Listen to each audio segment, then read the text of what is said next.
What's up, guys? We're gonna do a patch note overview for this new patch that came along with E.M.E.T. There's not a whole lot in it, so we'll go over it pretty quickly here. Um, so obviously we have E.M.E.T. The unreleased two adaptations are gonna be from Maggie and Hank, I guess. Alright, so I need to make a small edit to this video because initially I said that I thought we didn't have any information on the two variants that are coming out. But then when I was playing a little bit, I looked through this and I found that you can see what they look like and also a few of the perks that reveal some of their abilities a bit. So this is what Wasteland Maggie looks like, and if we scroll over we can see some of the perks, which I think this is awesome. So first thing, your Daisy will have a flamethrower, which is like the best thing ever. I'm super hyped for this.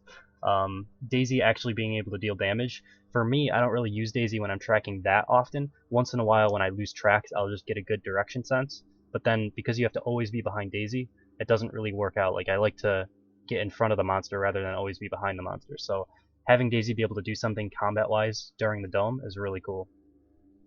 It looks like you're going to have a snare that deals damage. I don't know if it's actually going to still stop the monster. I mean, it says snare, so I'm guessing it'll be... I don't know what they'll do to, like, pull back the strength of the snares. Like, maybe give it more reload time or something. Because if it deals damage and still snares just like old Maggie traps, then obviously this is just going to be a straight upgrade. And then I'm guessing Burst Pistol is probably similar to what they did with Markov, and they made it deal more damage quicker but have a lower capacity. So like higher rate of fire, lower capacity is probably what this is going to be.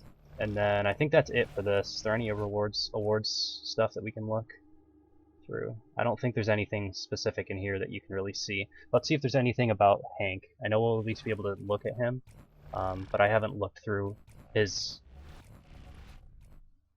So Tech Sergeant Hank, you can see what he looks like. He looks pretty cool in this, but I'm not sure if it reveals anything. Laser Cutter, deal... Okay, so this is basically the same as you would see on normal Hank. Deal damage with Laser Cutter, deal orbital drill damage. Although I think it's orbital barrage normally. Let's double check that. Let's go back to regular Hank. Yeah, it's orbital barrage versus orbital drill. Laser cutter is the same. Shield projector, I believe, is the same. Shield charger. So this actually makes it seem like you might actually be able to give people permanent shields and charge their shields up. Or maybe you charge up assault shield, but that seems weird. Let's see if there's anything else through here.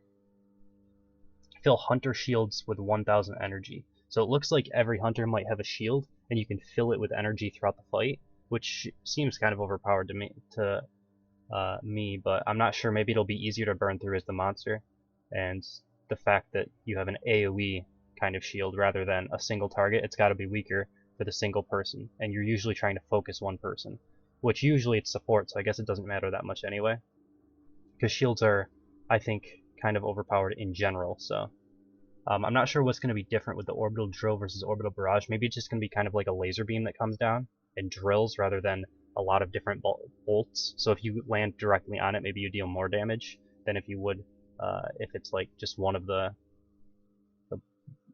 barrages, I guess. The way that this sounds light burn, maybe it has like a damage over time effect after you shoot the laser cutter at them, but that's just speculation. I don't really know.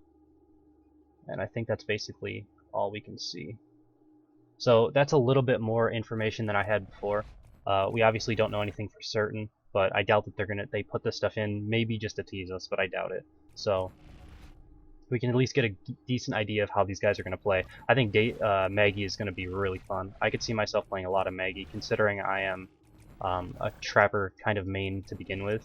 I played the most Trapper back when it was a little bit harder to get domes, because I thought that I was pretty good at it. So I think the fact that having Daisy with a flamethrower is actually just awesome. But that's it. We'll get back to the video. It'll be a little weird because I don't know exactly where I left off. I just noticed this when I was playing through the game, and I thought I'd give a quick edit to let you guys know what I found out about these two adaptations.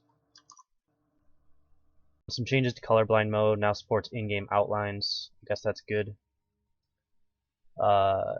So hunters, Crow, Torvald, Sunny pistol rates now match everyone else in their respective classes. I'm guessing this is when you're downed.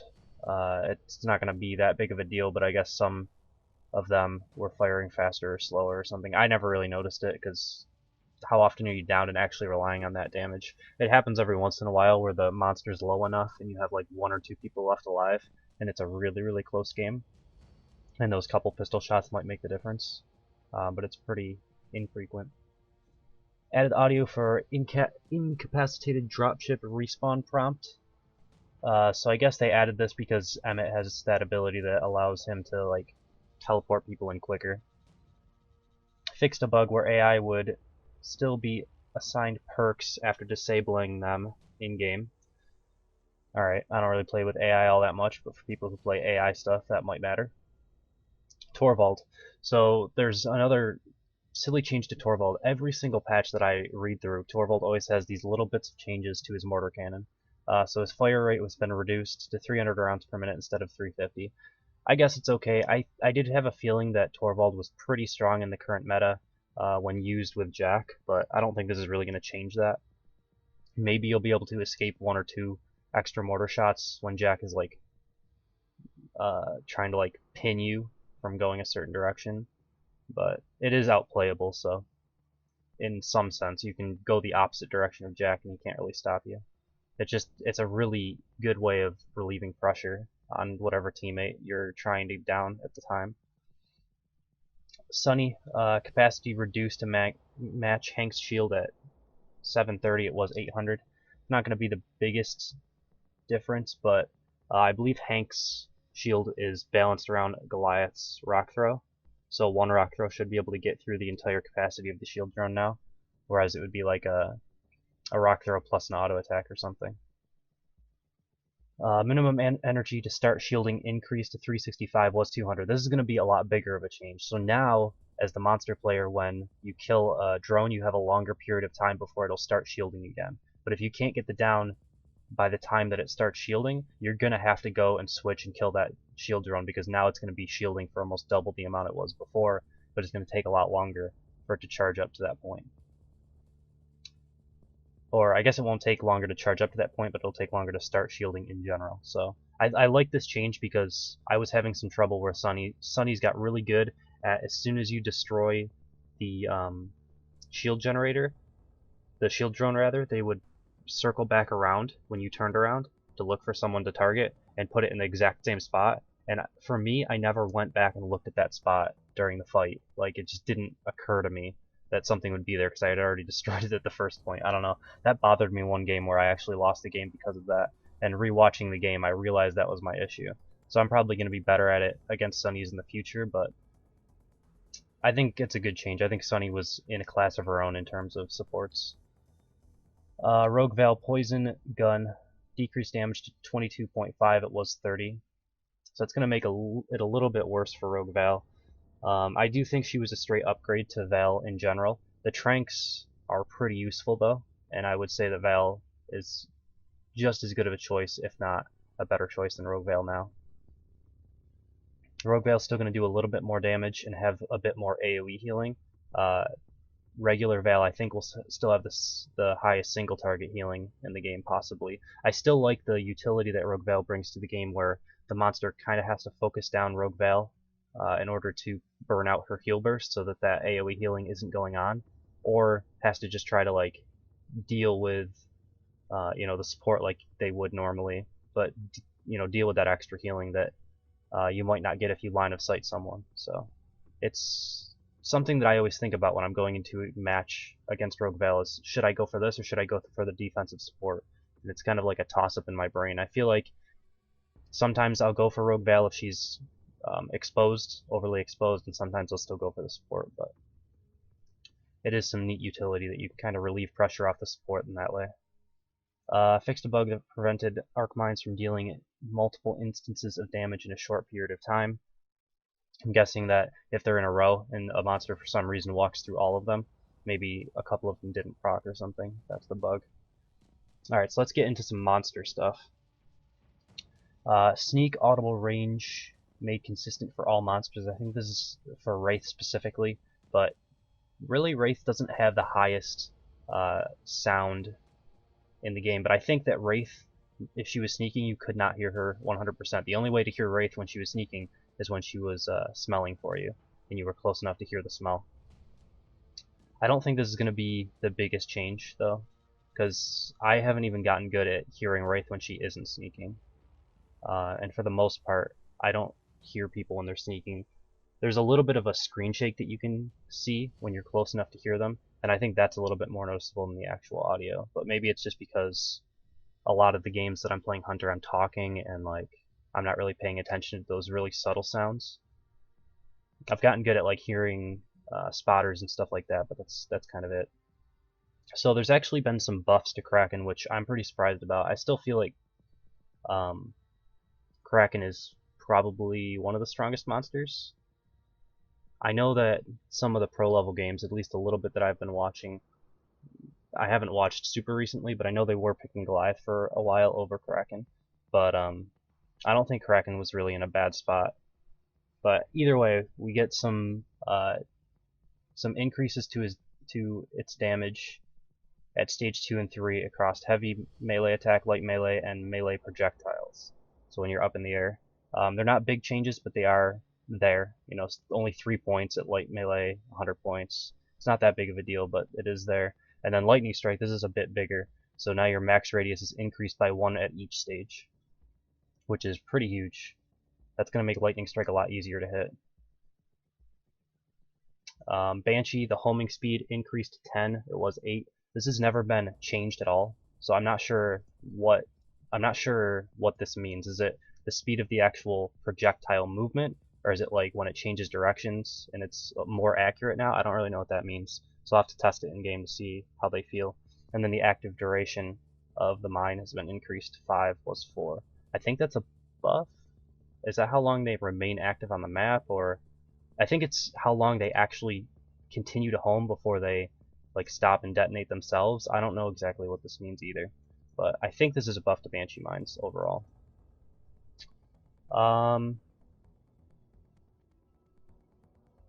So air heavy attack, adjusted Wraith's attack to not have a 360-degree hitbox.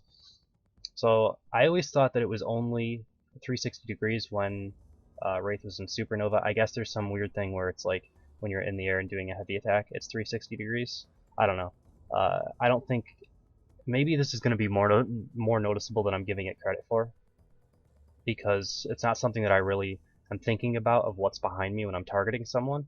But against certain people like Lennox and Blitz Markov, that 360 attack will kind of break their chain of dealing more damage. It'll probably be a bigger deal because they're usually right on top of you, as close as they can get behind you.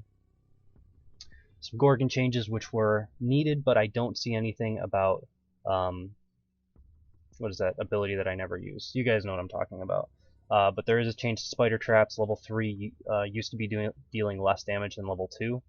I still always took level 3 just because it has more health, and I think that's more important than the damage. But it deals more damage at level 3 now than it did at level 2.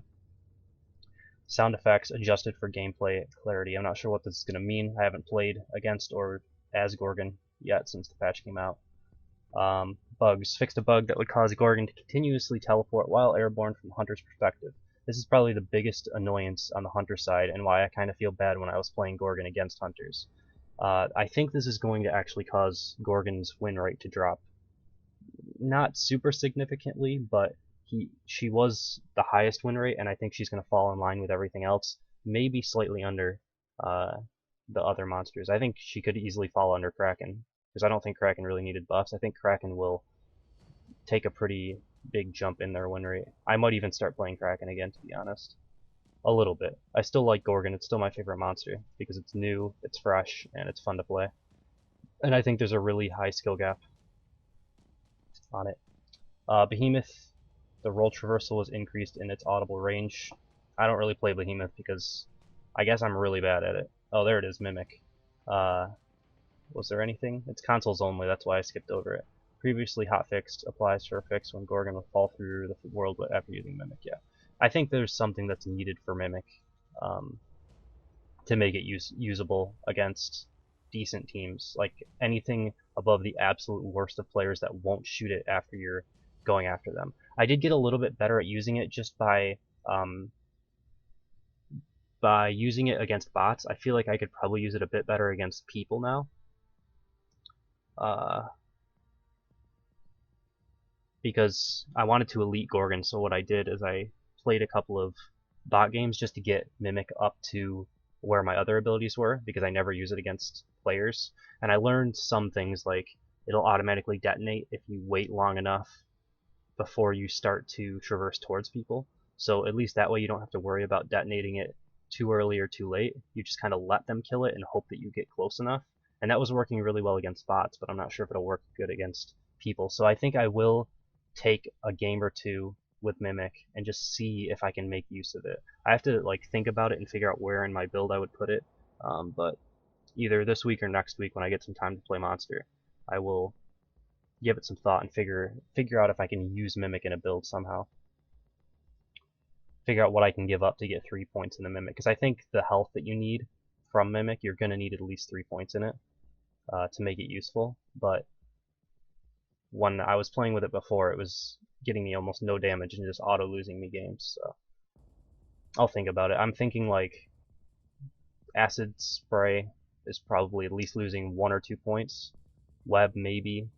Spiders could go down to level 2, I think, and theoretically do what I need them to. So I might take 1 off of each or 2 off of Acid, because the Acid only increases AoE, and I think it's pretty easy to hit with your Acid after you've used Web. So I don't know. The other thing I don't like about Mimic, just keep going on this a little bit before we end the video, is it doesn't synergize well with your other abilities. Gorgon's other abilities, kind of you want to be close up to be able to alternate in melee attacks when you're using abilities. I think the only one it might synergize well with is the Spider Trap, because people have to focus on the Spider Trap but also focus on the Mimic. But whereas Web and Acid, usually I want to be close up so I can like web them, auto attack once. What I actually do a lot of the time on Gorgon is I'll use Web, I'll use Acid, and then I'll use my melee attacks to kind of like corral them in the Acid and keep them there. And it seems to work pretty well. Like if they try to jetpack boost out, if you hit them once, it'll interrupt their jetpack boost and stuff like that. Or like a lot of the time I'll spread out, like if I'm, can you guys see my mouse? I think you can. If I'm here and the hunter's over here, I'll like spread the Acid far away from them, and then I can melee attack and push them into the Acid more. Instead, like their easy escape would be past me, but I can force them away by just using melee attacks, stuff like that. And with Mimic, you want to be farther away so you can wait for that like not being able to detonate time. And also what I noticed when I was playing against bots is that you don't gain your health until after that time either. It seems like the first couple of shots will get rid of your Mimic, regardless of if it's level 1, 2, or 3, as soon as you proc it. But if you wait long enough for like the bar to start going down, it seems to actually last longer. It seems to gain more health, at least against bullets, to make it go away. I don't know if that makes sense, but if I ever do get around to making the videos with Mimic, I'll try to explain it if it starts working. Like, I think I have a handle on how Mimic works now, but we'll have to see against actual opponents that, you know, aren't AI. But yeah, that's going to be pretty much it. It's a pretty small patch. I was hoping for a few changes to Mimic, maybe even a few more Wraith changes. I heard that they were going to actually make its walking sound effects a little bit louder. At least that's what I thought. But overall, I think the game is decently well balanced. I still think that there's some characters that probably could use a little bit of help, but maybe that's just because I don't personally like them. Like, I don't associate with them well, because I've never really liked Abe, but I think Abe is the weakest trapper. But I know some people that really like Abe and thinks they're one of the best, so it might just be my personal opinion. But overall, these things are okay, except for maybe Kraken might be a little bit too strong. But we'll have to see. I haven't played with Kraken in a bit, so yeah, thank you guys for watching. Hope you enjoyed it, and I will see you next time.